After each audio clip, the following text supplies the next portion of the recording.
ఇప్పుడు మీరు భాగవత వాహిని గ్రంథ పఠనం వింటారు.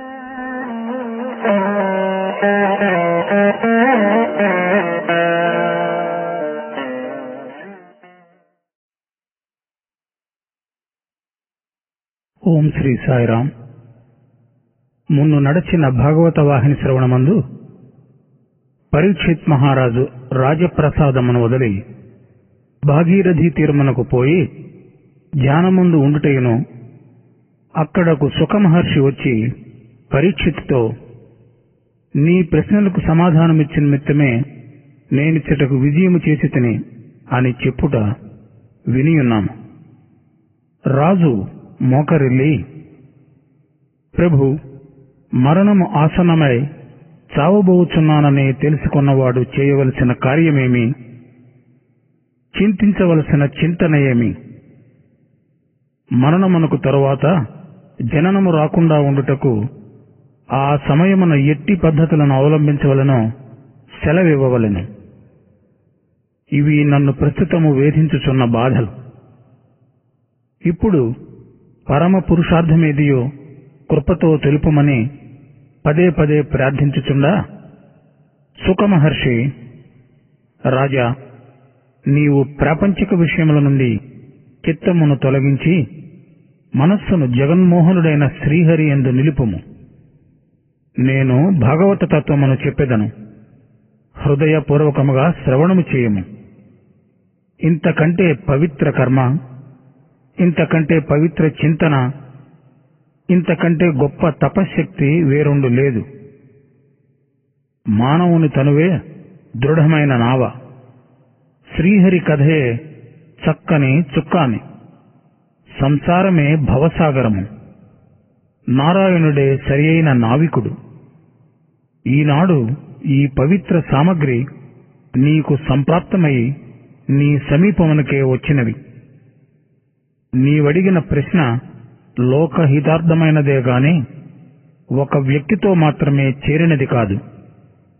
విచారణ చేయవలసిన ప్రశ్నలన్నిటిలోనూ సర్వశ్రేష్టమైనది ఆత్మతత్వము. సమస్త ప్రాణికోటికి అంత్యకాలము పరమసత్యము. అది తప్పునది కాదు. అట్టి దృఢమైన సమయమున ఎట్టి పురుషార్థము చేపట్టవలనో అది ప్రతి ప్రాణికి కూడాను ప్రధానమైన చుట్టము. దానిననుసరించియే పునర్జన్మము కలుగుచుండును.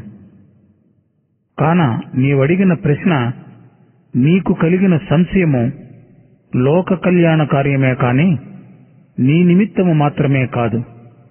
వినుము. మహారాజా, భాగవతము మహావృక్షము. అది భవ్యమైనది. సమస్త శుభములు సుఖములు దానిలో ఇమిడియున్నవి. ఈ పవిత్ర వృక్షమునకు శ్రీమన్నారాయణుడే బీజము, బ్రహ్మ అంకురము, నారదుడు బోధె వంటివాడు, వ్యాసుడు శాఖ. అందులోని మధుర ఫలమే కృష్ణ కథామృతము. ఈ అమృతమునకై అర్రులు చాచి శరీర బాధలను లక్ష్యము చేయక, కాలమును లెక్క చేయక కాచుకొని భుజించువారే పవిత్ర మునులు, యోగులు.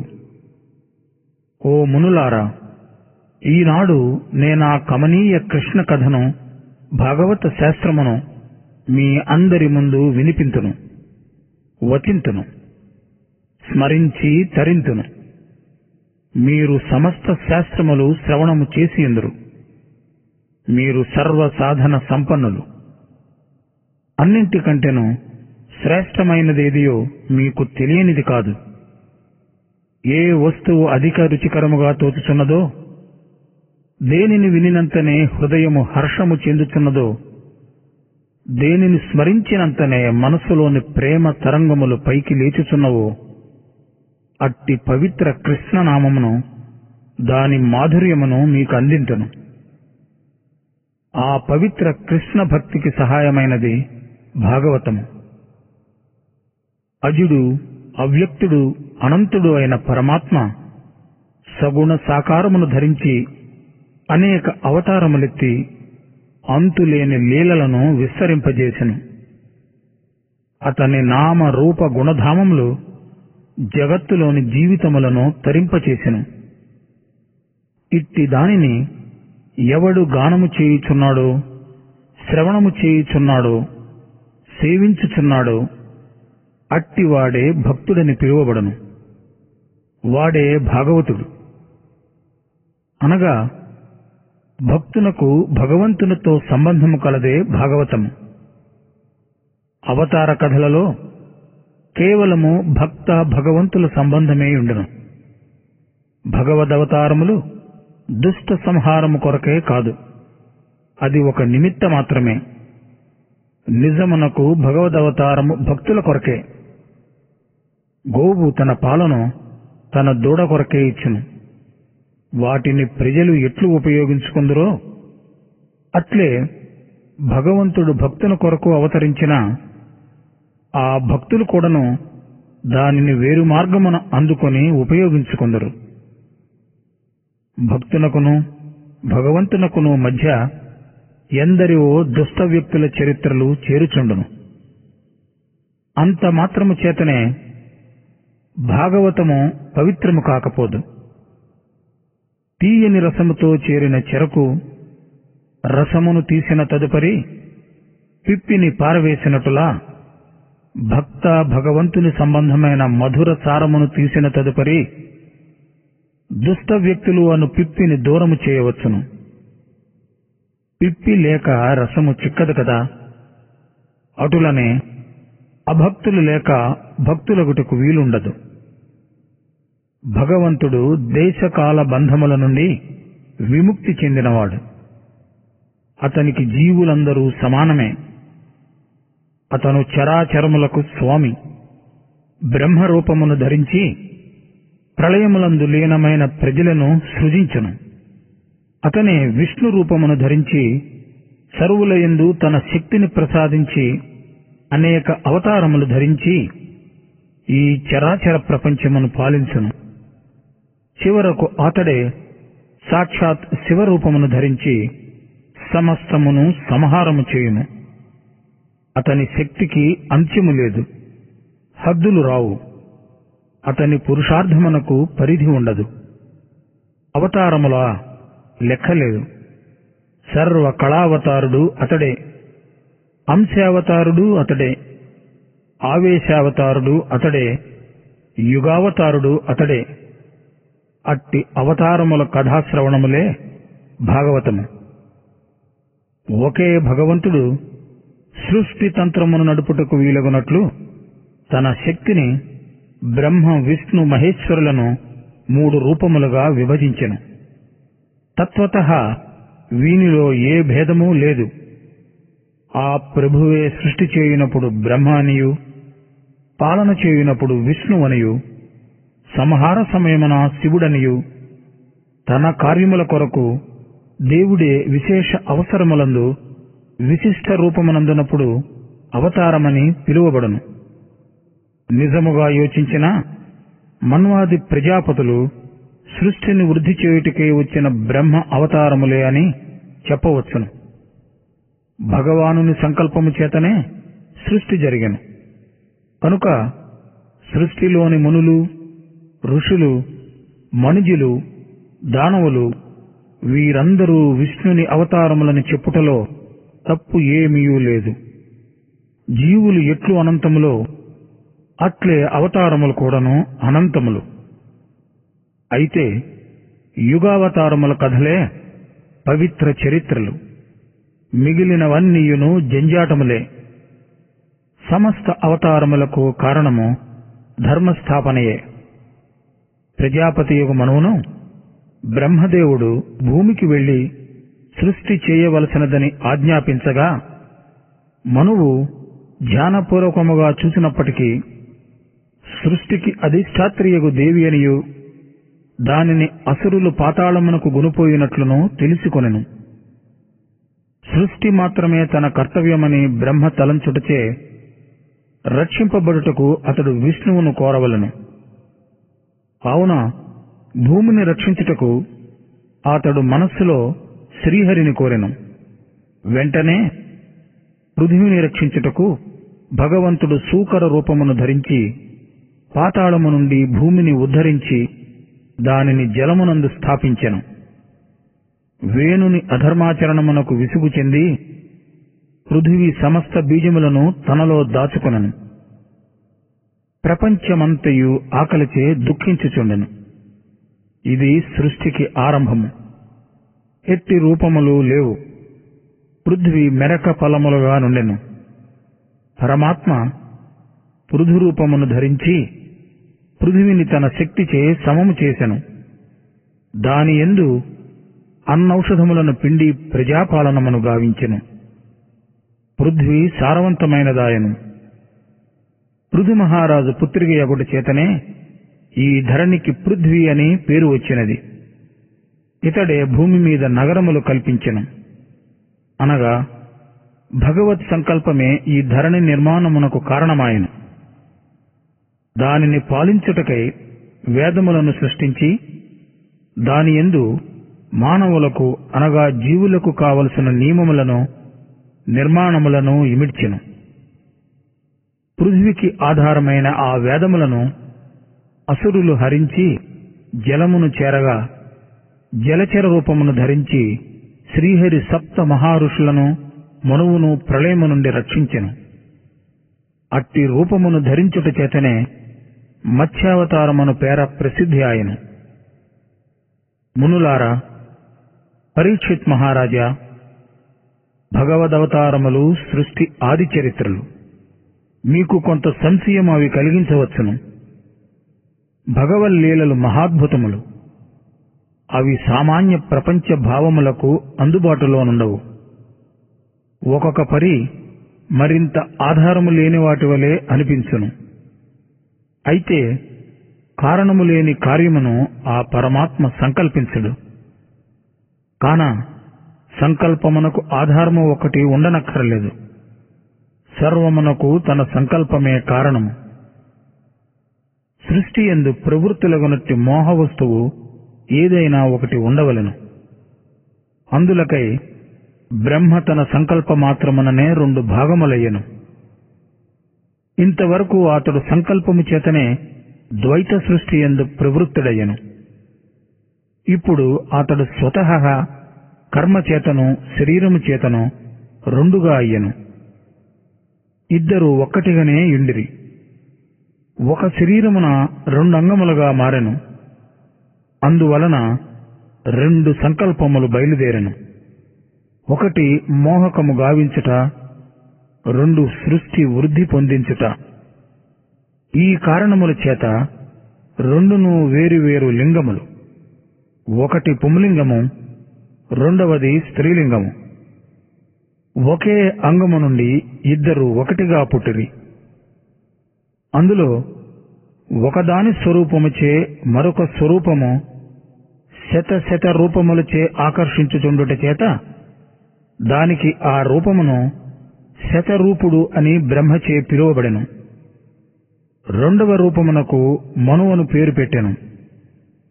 సృష్టి ఆది యందు ఈ 2 రూపములే విఖ్యాతిని గాంచెను. శతరూపుడు మనువులే సృష్టికి ఆదికర్తలు. ఇరువురు చేరి మా కర్తవ్యము ఏమని సృష్టికర్తను ప్రార్థించగా బ్రహ్మ చిరునవ్వుతో మీరిరువరు సతిపతుల సంబంధముతో సృష్టిని పెంపొందించుడని ఆజ్ఞాపించెను. అంత వారిరువురు బ్రహ్మ ఆజ్ఞబడసి భూలోకమున అధికారమును వహించి సృష్టిని వృద్ధి చేయదొడగరి అని ఈ విధముగా శుకుడు తెలుపగనే, స్వామి, ఈ లోకమున గల సమస్త బాధలకు మోహమే కారణమని నేను స్వానుభవముచే తెలుసుకొంటిని. తిరిగి దానిని గురించి మీరు చెప్పనక్కరలేదు. దాని నుండి విముక్తిగాంచు మార్గమును తెలుపుడు. ఈ అంత్య సమయమున మానవుడు చేయవలసినదేదియో, తిరిగి జనన మరణములు లేక రాకుండుటకు స్మరించవలసిన నామమేదియో దానిని తమరు తెలుపుడు అని పరీక్షిత్ మహారాజు ఆతురతతో ఆవేదనతో ప్రార్థించగా శుకుడు ఆ మాటలకు సంతసించి, రాజా, నీవు మహాధర్మాత్ముడవు, సాధు సేవకుడవు. నీ పుణ్య ప్రభావము వలననే ఇచ్చోట ఇందరు ఋషులు మునులు చేరిరి. లేకున్నా ఈ మహనీయులు సామాన్యముగా ఒకచోట చేరరు అని పలుకుచుండగానే పరీక్షిత్ మహారాజు, ప్రభు, నేను మహాపాపిని, ధర్మశూన్యుడను. నిజముగా నేనే అట్టి ధర్మాత్ముడను సాధు సేవకుడను అయి ఉండినా నాకు ఇట్టి విప్రశాపము వచ్చియుండెడిది కాదు గదా. నా బుద్ధి అధర్మ కార్యములో ప్రవృత్తమగుటచే గదా ఇట్టి శాపమునకు గురి అయితేని. ఈ మహారుషుల సందర్శనము, తమ పాదసేవా భాగ్యము నా పూర్వీకులు చేసిన పుణ్యప్రభావముచే నాకు లభించిన కాని నా పురుషార్థముతో కాదని నాకు బాగుగా తెలియను. నా పితామహులపై శ్యామసుందరునకు ఉండిన అనుగ్రహ ప్రభావమే నా ఈ పవిత్రతకు కారణము. కాకున్నా ఎల్లప్పుడూ అడవులలో తిరుగుచు మానవ మాతృలకు గోచరము కాక సంచరించు తమను సాక్షాత్కరింప చేసుకొనుచు సామాన్య మానవుల వలె సంసార కోపమున పడి విషయానందములలో మునిగి నిత్య సత్య నిర్మలముల విచారణమే తలంచక చరించు నాబోటు వానికి ఇది సాధ్యము కానిది. ఇన్నింటికి నా పితామహుల ఆశీర్వాద బలము, శ్యామసుందరుని అనుగ్రహ బలమే కాని వేరు కాదు. ఇది నా దృఢ నిశ్చయము. తాము నా విషయమున నిండు వాత్సల్యముతో ఇట్లు పలుకుచున్నారే కాని నా మంచి చెడ్డలు నాకు తెలియక జరుగవు. కాన ఇదే వాత్సల్యముతో నా సంశయమును తీర్చి ఈ మరణము ఆసన్నమైన సమయమున ముఖ్యముగా వదలవలసినవి ఏవి, చేయవలసినది ఏది అనున్నది మాత్రము తెలిపి నన్ను ధన్యుని గావింపుడు. నా ఈ సంశయములు తీర్చు సమర్థులు తమరు తప్ప అన్యులకు ఇది అసాధ్యము. తమరు వినిపింతుమనిన భాగవతము ఏదియో వినిపించుడు. అది ఏ సర్వమునకు ఆధారమని తెలిపితిరి కదా. సర్వ పాప నిర్మూలనము, సర్వ శుభప్రదమును చేకూర్చు ఆ దివ్య కృష్ణ నామామృతమును నాకు త్రాపి నా తాపమును చలార్చుడు అని వినయముతో ప్రార్థించు మహారాజును చూచి శుకుడు చిరునవ్వుతో, భాగవత శాస్త్రము వేదము వలె మాననీయమైనది, నాదరమణీయమైనది. ద్వాపరాంతమున నేను నా తండ్రి అయిన వ్యాసుని ఆశ్రమమున అనగా గంధమాదన పర్వతముపై నా తండ్రి ద్వారానే వినియుంటిని. దానినే మీకు తెలుపు పూనుకొందును, వినుము అని మొదలెడగానే మహారాజు తిరిగి చేతులు జోడించుకుని, స్వామి, మీరు పుట్టుకతోడనే త్యాగులై విరాగులై జాతకర్మ, నామకర్మ, ఉపనయనాది సంస్కారములు జరుపుకొనకనే సర్వసంగ పరిత్యాగులై అడవుల సంచరించితరని వినియుంటిని. అట్టి మీరు ఈ భక్తి గ్రంథమైన భాగవత శాస్త్రమును శ్రవణము చేయుట మహా ఆశ్చర్యముగానున్నది. ఇట్టి ప్రవృత్తి యందు మీకు ఆసక్తి కలుగుటకు కారణమేదియో వివరించురా అని ప్రశ్నించగా శుకుడు శాంతవదనుడై, మహారాజా, నేను విధి నిషేధములకు అతీతుడను. నేను నిరంతర నిర్గుణ బ్రహ్మలో విలీనుడనై యుండుననుట పరమ సత్యము. కాని వివశుడనై భగవల్లీలా గుణగణముల యందు ఆకర్షింపబడుటకు వానిలో అంతటి మాధుర్యము కలదు. ఇంతియే కాదు మహారాజా, మా తండ్రియగు వ్యాసమహర్షి యొక్క శిష్యుల ముఖతః భగవంతుని సౌందర్య మాధుర్యమును కూడాను వినియుంటిని. అందుచే అతని మహిమను శ్రవణము పఠనము గావింప నా మనస్సు ఆకర్షింపబడెను. శ్రవణము చేయకుండా ఉండలేకపోతిని. శ్రవణము చేసి పఠించి ఆనంద సాగరమున ఉన్మత్తుడనై అటు ఇటు తిరుగుచుందును. అతని మధుర లీలలు నన్నింత ఉన్మత్త చిత్తునుగా చేసెను. నేడు అట్టి మధురామృతమును 10 మందికి తెలుప శుభ సమయము సంప్రాప్తమగుటచే అందుకు తగిన అర్హులు లభించుటచే అవసరమును గ్రహించి ఇటు వచ్చి తిని. కాన స్వతహా అనుభవమైన ఆ పవిత్ర భాగవతమును నేడు నీకును నీ మూలమున ఈ మహనీయులకును వినిపింతును. దానిని శ్రవణము చేయు సామర్థ్యత నీకున్నది. నీవు పరమ పురుషార్థ దీక్షను వహించియున్నావు. ఎవరు ఈ కథను శ్రద్ధాభక్తితో వినిదరో, వినుటయే కాక హృదయపూర్వకమైన విశ్వాసముతో మననము సలుపుదరో, అట్టివారు అతి శీఘ్రకాలముననే వాసుదేవుని ఆనంద స్వరూపమున ఐక్యమగుదురు. వారి హృదయము మదనమోహనుని మాధుర్య రసమున మునిగి అద్వైతానందమును అనుభవించును. భగవత్ కథను శ్రవణము చేయుటయు, సదా మనోవాక్కాయములతో నామ సంకీర్తన గావించుటయు ఈ రెంటికి నియమించిన శ్రేష్టమైన కార్యము, ఉత్తమోత్తమ సాధనము ఎందునూ లేదు. మహారాజా, కాలము అల్పమని కంగారు చెందబోకము. కటాక్షమునకు అధిక కాలము అక్కరలేదు. కనువిప్పుపాటు మాత్రాన ఆ కరుణానిధి అయిన శ్యామసుందరుని అనుగ్రహ కిరణము నీపై ప్రసరింపగలదు.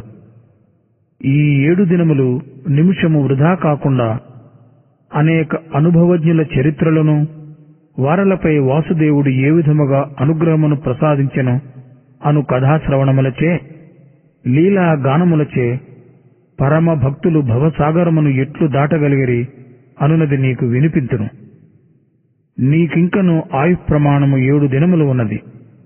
కనుక అంత్యకాలము ఆసన్నమైనదనే తెలుసుకొనిన నీవు నేటి నుండియే దేహ గేహములందు మమత్వమును వీడి మనసును మాధవ కథలయందు లీనము చేసి నే చెప్పబోవు ఆ మధుర కథలను పానము చేయము. కథలు చెప్పుట, వేలాది ప్రజలు వినుట లోక సామాన్యము. కాని విన్న దానిపై సంపూర్ణ విశ్వాసము ఉంచిననే జ్ఞానము సిద్ధించును. అంతియేగాని చిత్తశుద్ధి లేక జ్ఞానసిద్ధి లభించదు. మహారాజా, మరొక విషయము. లోకమున కేవలము సాధనలు చేయక, స్వానుభవము లేక, కేవలము పఠన ద్వారా పరులకు ఉపదేశించుటకు పూనుకొనువారు లెక్కకు మిక్కుటము. తాము తమ సాధనలయందును ఆ పవిత్ర పరమాత్మ లీలా గుణగణములయందును విశ్వాసము ఉంచక, ఆచరణలయందు దానిని ప్రవేశింపచేయక, ఇతరులకు మాత్రము దీనిని ఆచరించమని చెప్పువారల ఉపదేశములు బూడిదలో చేసిన హోమము కాగలదు. వాటి వలన ఎట్టి ప్రయోజనము కలుగదు. మనశ్శుద్ధి కుదరదు. కేవలము అరణ్యరోధనే కాగలదు. ప్రభావహీనమైపోవును. అయితే నా విషయమున అట్టి దానికి స్థానము లేదు. నిరంతరము ఆ నీలమేఘశ్యాముని నిండు ప్రేమలో మునిగి తేలుచున్న నా హృదయము నిరంతర ఆనందముతో, సంపూర్ణ విశ్వాసముతో, ఉత్సాహపూరితమైన హృదయ ఆవేదనతో ఉబికి వచ్చు ఈ శ్రవణమును గ్రోలు వారికి తప్పక సాక్షాత్కార ప్రాప్తి లభించును. ఇందు సందేహము లేదు. మహారాజా, నీబోటి ఉత్తమాధికారికి తగిన పవిత్ర అనుభవాకారుడే లభించెను. నీ భాగ్యమే భాగ్యము అని పరీక్షిత్తు శిరస్సున హస్తముంచి కురులు నిమురుచు ఆశీర్వదించుచుండా మహారాజు ముకుళిత హస్తుడై, స్వామి, కాల వ్యవధి చాలా తక్కువగానున్న సంగతి మీకు తెలియను. కాన సర్వోత్తమమైన ఉపదేశమును గావింపుడు. దానిని ఈ 7 దినములు విడువక జపింతును, స్మరింతును, తరింతును అని ప్రార్థించగా శుకుడు నవ్వి, పరీక్షిత్, ప్రపంచమున విషయాసక్తులకు వారు చిరకాలము జీవించుచుందరు. రోజులు విచారములతో, ఏడ్పులతో, కంగారు కల్లోలములతో, కలతలు వ్యధలతో కాలము గడుపుచుందరు. పశుపక్షి మృగాదుల వలె సంతానములు పొంది పవిత్ర పదార్థములను తిని మలమూత్ర రూపమున విసర్జించు మానవుల జీవితముల వారి బ్రతుకుల లోకమున ఎన్ని జీవరాశులు బ్రతుకుటలేదు, బ్రతుకునందు లేదు బండారము. భావములందే ఉన్నది భాగ్యరాశి. భగవత్ భావములు కలిగిన అట్టివాడు చచ్చినను బ్రతికినవాడే. అట్లు కాక విషయాసక్తుడై నిరంతరము పవిత్ర కాయమును అపవిత్ర కర్మలయందు అంకితము చేసి క్షణకాలము సుఖమునకై సర్వజ్ఞత్వమును సర్వశక్తిత్వమునసుకు సర్వేశ్వరుని మరచుట మానవత్వమునకే అపకారము కాగలదు. అట్లు కాక శ్రీహరి చరణారవిందములందు చిత్తమును లగ్నము గావించిన వాని జీవితము ఒక్క ముహూర్తమైనను చాలును. ఆ కొలది కాలములోనే వారు తమ జీవితమును కళ్యాణమయమును గావించుకొనగలుగుదురు. ఓం శ్రీ సాయిరాం.